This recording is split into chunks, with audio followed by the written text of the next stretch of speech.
And welcome back to the Livingston Parish News Weekly Show, a podcast brought to you by the Livingston Parish News. My name is McHugh David, publisher and editor of the news. And as we've mentioned before, it is campaign season. We're kicking it off.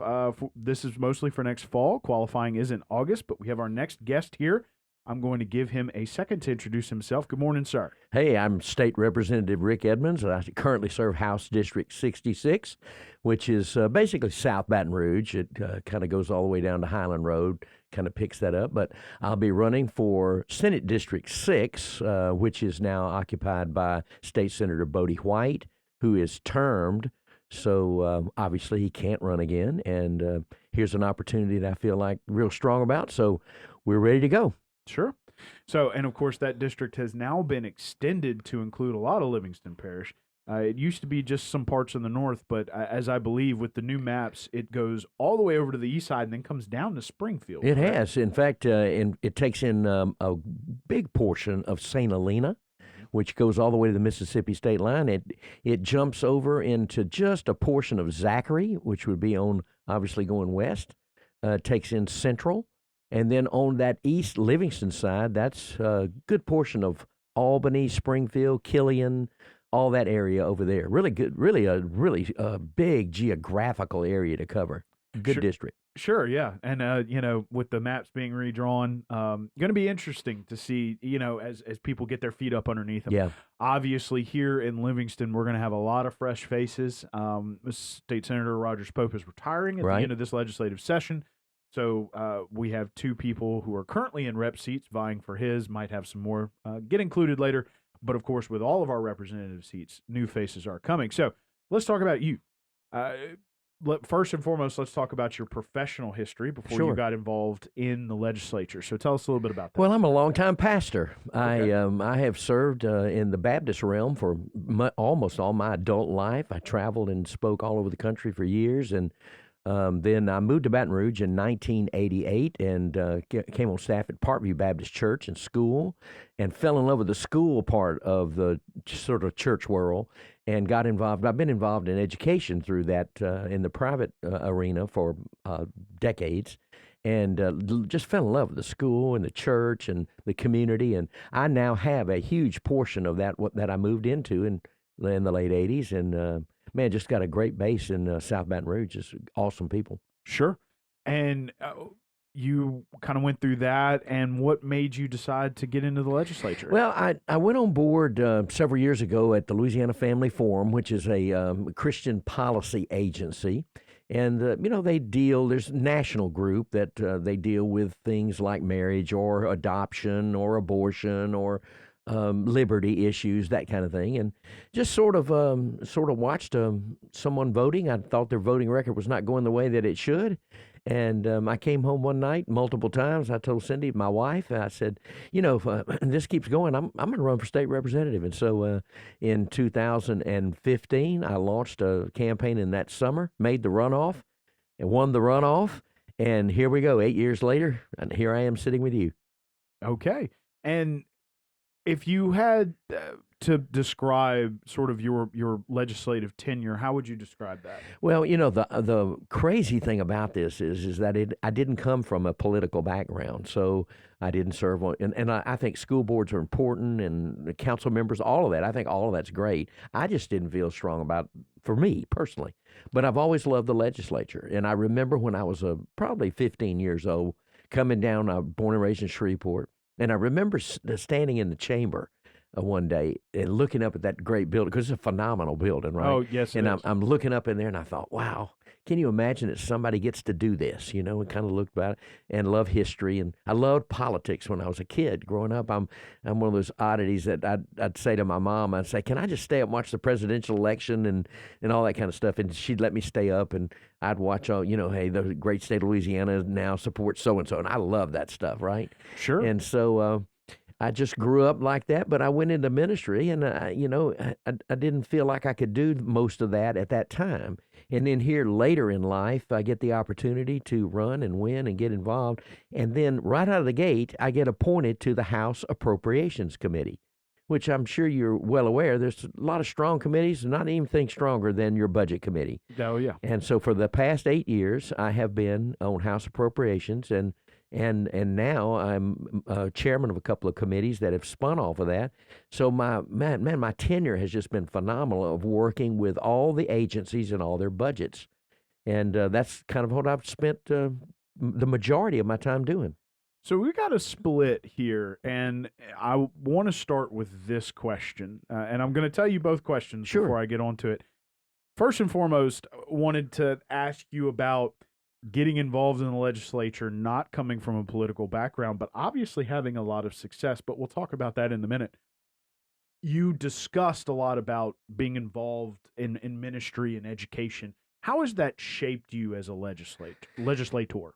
Well, I think strongly because when you're involved in education, you're involved with families and children, and you got to love it. And I loved it all: athletics, all the stuff you get to do, and it put me in line with a lot of teachers. And when you get to see every day what happens in a classroom, and you're not just talking about it from a third party idea, you're really seeing what happens in the life of a child.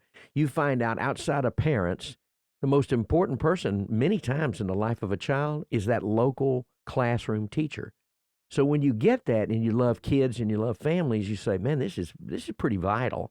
I got to figure out how we can do a really great job. Then that kind of takes you to the curriculum area, and you start looking at the differences of what it takes to really have a strong base for a child. I mean, we've got literacy problems in Louisiana, and one of the reasons is because we've not put as much emphasis on reading as we should. If you can't read, you can forget about everything else. It's Right. just that simple. And so it really, you think about it, it really has shaped now. I've served on the House Education Committee for 6 years, and I think I've been a great proponent for early childhood education and for literacy, and I think that's really helped my legislation and with my colleagues. Sure. And, of course, from a legislator's perspective, reading is vastly important because you got to read You a got to bill. read all the time. Right. So every time I go and speak at an elementary school in particular, they'll have us read Dr. Seuss or something. We'll come in and do a reading day or be a guest in one of the classrooms. One of the things I always tell every tour group at the Capitol or every school I walk into is you can't spend too much time reading. Yeah. If you don't learn how to read, I had a mother that taught me how to read, and she emphasized vocabulary. So man, every night I couldn't go outside and play basketball or football until I learned how to spell. I mean, Sure. if you didn't do those fundamentals, well, fortunately, my mother, she made me do it. It wasn't because I wanted to do it. I wanted to go play football, But I learned how to read. I learned how to spell. I learned those things that were so vital, and it has benefited me my entire career. Sure. So let's go to that other question. And you've touched on it a little bit with your past answer, but you have had, I'm not a dramatic person, so I'm not going to call it meteoric, but you have had a lot of success as a legislator in your first several terms. What do you attribute that to? I think, gosh, that's a toughie. That's a tough question, but I'm going to try to narrow it down. I think when you get put in the right place at the right time. I got a phone call when I was first elected and asked would I serve on the House Appropriations Committee. And that one decision has changed my legislative career because it put me in front of all these agencies and learning about all the things in government. And it was like a crash course that I was able to get quickly. Well, that automatically put me and said, hey, I see some issues we've got to capitalize on. And I built relationships with legislators on both the House and Senate side, and it has just been a great ride so far. Sure. And so tell us a little bit about that. I mean, that is a good phrase, good thing to bring up. Part of being a legislator is building relationships and sort of building coalitions and teams. I mean, how has that affected your career? It's just about everything because you can have a great idea. I'm telling the people right now, obviously it's early, but I think better ideas is where something starts. If you don't have better ideas, let me give you an example. Not only are we talking about literacy and things we got to do in education, we've got to, in all this negativity that people do with politics or what's going on in Louisiana or the economy's not what. Listen, we got to fight for a better economy. How do we do that? We put our children in positions. I met 2 weeks ago with Northwestern State University. We've got to get our kids involved in nursing because of this shortage. We've got to get more educators. Why? Because there's a shortage of teacher shortage. It's 2,500 we're short. Right now, I'm working on legislation and trying to do that. So I made myself aware of critical issues, and then I started working with people that had the same kind of heart to do something. Let's make a difference. And when you put yourself in that position, there's a lot of good legislators. They want to do something. They're not sometimes the bad guys that are, not trying to do their job or they get off in politics. There's some good people that have big hearts that they want to serve the state of Louisiana. I happen to be one of them. And so you build those relationships and spend time on critical issues and don't waste their time. And I find your colleagues, they're pretty much interested in those matters that matter. Sure. So I built a long term now, this 8 straight years and a lot of special sessions I've spent building relationships.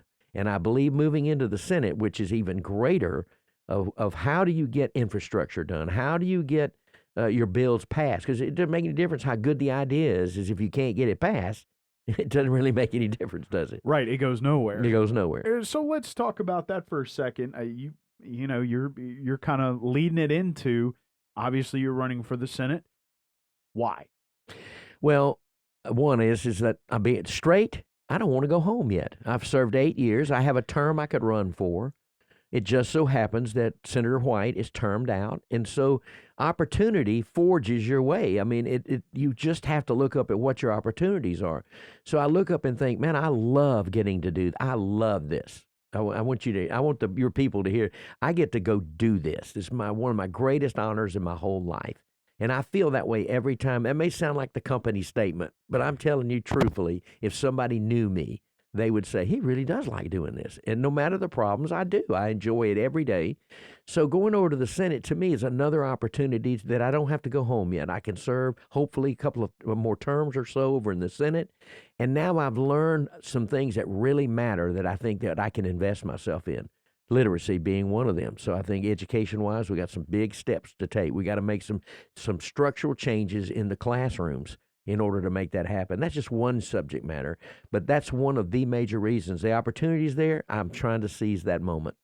What is your viewpoint when you consider going from the House, which is its own animal, to more of a, I don't want to call it, structured isn't the word, but I'm sure you know what I mean. There are much fewer people in the Senate. 39. Right. And you're right. And that's, I think, building your connectivity or your partnerships. If you have not or don't have those, I think it's a long, hard go for your district. I don't think you can be very successful without it. Sure. So let's talk a little bit about some of the things that you'd like to do as a senator. You've already brought up education several times, obviously a big part of your background. What are some other, and you did mention infrastructure earlier. Obviously, infrastructure in Louisiana, I think, encompasses quite a bit, right? We have road issues, but we also have drainage issues. And you've talked about a Senate district that doesn't lack in either category. So tell us a little bit about what you would hope to affect as a senator. Well, again, let's just go to infrastructure. Obviously, we know we've got big mega projects that we've got to stay on board. And I know some people say, well, never going to happen in our lifetime. And I get it. I know why they're frustrated. They should be frustrated. We've got a lot of roads we've never built. They're just ideas on pages. And I can't tell you that I can make a promise that I can get it done, but I can tell you this, over my tenure, we have already in my area put over $2 billion worth of monies directly on the ground that I've been involved with because I've been on appropriations and been on Joint Legislative Committee on the budget, that I've been able to access those dollars in partnerships, not by myself, but to make certain that certain things like the I-10, 12 connections and whatnot, people in Picu Lane down to South Baton Rouge, we got things in Central that's got to be done, and out in East Baton Rouge Parish as well. But the big mega projects, a bridge in Lake Charles, a bridge in Baton Rouge. You can't just think just about your district if you want to get things done. You've got to be interested in the expansion of I-49. Is it my district? No, it's not my district, but Louisiana's my district. And Sure. if you don't have the big vision, I think that's what makes you successful. I think it's helped me because I have been with colleagues and talked about the Lake Charles Bridge more than I've talked about the Baton Rouge Bridge. Why? Because it was important to them. And all of a sudden they said, well, Rick really cares about the whole state. I cared about the Barksdale project with the Barksdale Air Force Base. I'm originally from Shreveport. I know something about Barksdale Air Force Base. I was involved in the airport project down in New Orleans, a brand new airport needing infrastructure, and we were able to direct Garvey bonds towards that $600 million. We were able to get total statewide. It's just work. It's hard work. Sure. Just roll up your sleeves, go to work. And if you stay there, and look, I'm a talker, I told you that, but let me just tell you, here's what I promised. I promised I'd be the hardest working state representative that District 66 had ever had. I have not missed one day of pushing that button in the House chamber in all the special sessions and all the sessions we've served in 8 years. I have pushed that button and been present every day. I've been blessed. God's given me good health and those things that allow you to do that. But when I told the people of House District 66 that I was going to work, I go to work, and I love it. So I promise the District 6 of Senate District 6, whether it's Livingston or Zachary or Central or Baton Rouge or any of those, I am going to be the guy that's going to be at work. I'm going to roll up my sleeves, and I promise the mayor of Zachary or the mayor of Central, or when I go out to Killian or Springfield, I've already been out there, love it. I'm going to be there. They're going to have access to their state senator, and I'm going to be at work looking at what their needs are and trying to figure it out. Will I get it all done? No, I won't get it all done, but I promise you, hard work gets it done. Sure. So you do talk very quickly. So let's get into some interesting questions that I sometimes don't get to ask guys like you or ladies like you on their first go around in here. What is, in your opinion, a failure from your representative days that has kind of shaped, because you talk a lot about working hard, building coalitions. That sounds like it's come from experience. What is a failure that has not marred you or like hurt you, but one that you think like, I do not want that to happen again? Yeah, I think we've overtaxed the people of our state, and I have voted against tax increases, and I promised my people that I would do that. I think we need to give some dollars back to the public. Look, I understand government runs on taxation. I get it. And we can't get rid of all of that. No one wants to get rid of all of that. We don't want to become a third world country. No one wants that reality. But I can tell you this, during this past administration, we've overtaxed the people. And there's, look, I couldn't stop it all. I tried to stop much of it. I've spoken the best I could. I voted where I could. Every time for my district, I voted 100%. But I couldn't stop it all. Is it frustrating? Yeah, it's frustrating because you want to have a group of colleagues that look up and say, well, we've got to readjust some of this. I think we can still do that. I'm hoping this next go, when you ask, well, go to the Senate, what do I want to accomplish? Well, I hope that with colleagues and a new governor, a new administration, I hope we come together and say, not just cuts, but what can we adjust? What can we change? What can we downsize? I think every agency should be looked at. And if they're doing a great job, give them a thumbs up and keep it just the way that it is. But otherwise, I think any good governor, any good legislature ought to take a look at everything you're doing all the time and evaluate it. It's hard work to do it, but I think that's what you should do. Well, and it sounds like you're sort of defined by hard work. So, as you move over to the Senate, you mentioned before, and I'm going to ask you real quick to list them, that you're on multiple committees and that you're chair of multiple committees. Are you hoping that will translate? I do. 8 years now on House Appropriations. And what happened in that is that I formed a piece of legislation. I think your audience will probably be aware that over this since 15, one of the first acts of Governor Edwards in 16 was to expand Medicaid. And when we did that, we had a whole new ballgame to face. And so I ran a piece of legislation, took me a couple of years to pass, called the Joint Legislative Oversight Committee on Medicaid. I now chair that committee and we have looked into almost everything you can think of in Medicaid. I'll give you a perfect example. A couple of years ago when Ida hit and the senior adults were thrown out of their nursing homes in New Orleans and placed in a warehouse over in Independence, it made national news. Yes, I remember. Well, our committee was the committee that vetted that issue and said, we can't let this happen again. And from that, I was able to pass a piece of legislation to protect our senior adults so that that would not happen again, working with the Louisiana Department of Health. That came from something I never had any idea that that would happen when I ran. Sure. That came from appropriations that put me in joint oversight in Medicaid, a $16 billion account that we serve, and I've been able to chair that. And this past couple, 3 years, I've been on the municipality committee as well, which is for all mayors, police chiefs, firefighters, police jury members, all of that. I serve as the chairman of municipal, parochial, and cultural affairs, which is fun to get to deal with every mayor and every leader because we've got some good folks. We Sure. really do. I know, sometimes we just talk about all the bad. Right. But there's some really, really cool Louisiana people out there serving. Oh, sure. And I get to work with all those people. And then I also did a statutory dedication, which was billions of dollars. And we reviewed, in my 8 years, we reviewed every statutory dedication and have restructured those during my tenure.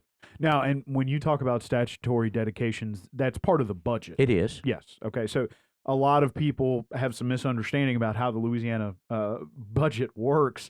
A lot of money is automatically tied up by some of those statutory It is. dedications.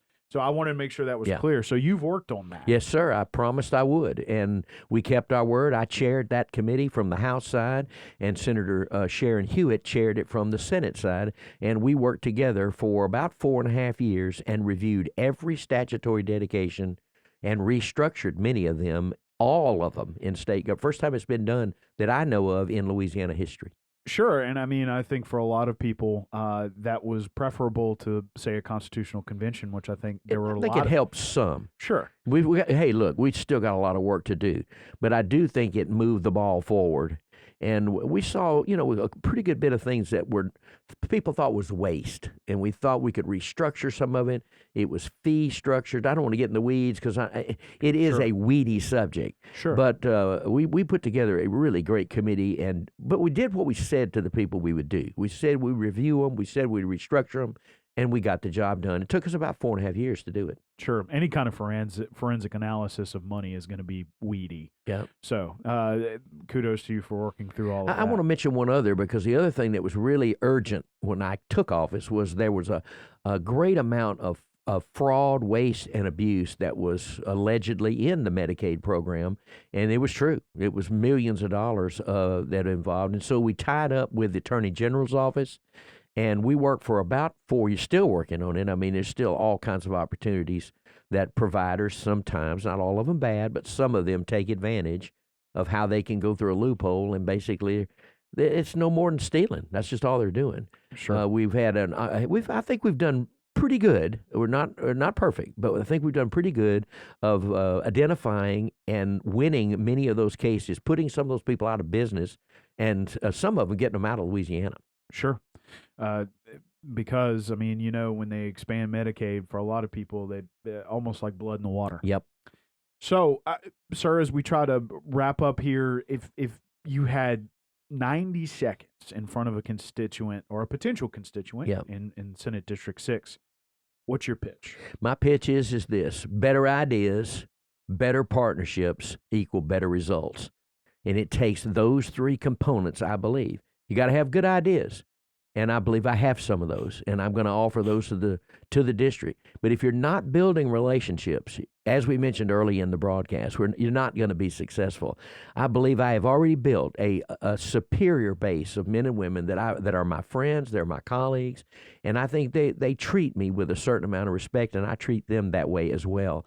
And I think it will be an easy transition for Senate District 6 that we'll move right on in to working with those, continuing those partnerships, and ultimately that equals better results for East Livingston or East Baton Rouge Parish, or somewhere in Central or Zachary or St. Helena. All those parishes benefit when your leadership has better ideas and they have better partnerships and they have better results for their people. And that's what I want to do. I want to achieve that excellence for our people because they deserve it, and I love getting to serve them. It's my great privilege. Well, and it does sound like you work very hard up there at the Capitol and within your own district, of course. So Thank you, sir. We appreciate my you. honor. I hope to be back on again with you. Oh, absolutely. I mean, there's still, as we mentioned at the beginning of the show, there's still 6 months, Lots of time. Lots of time to see what happens on the political landscape. So if you'll take one more time to reintroduce yourself as we head on out. Yeah, I'm Rick Edmonds. I'm state representative in House District 66, and I will be running and then off to the races on Senate District 6, which covers East Baton Rouge Parish, St. Helena, and a good portion of Livingston. And again, my name is McHugh David, publisher and editor of the news. We appreciate you out there who took the time to stop by and listen or watch. Of course, we always appreciate your time in dedicating it to getting to know our current legislators and future legislators. Please remember the news is on Facebook, Twitter, LinkedIn, Instagram, and YouTube. We are once a week in print on Thursdays. That's $7 a month to get that in your mailbox.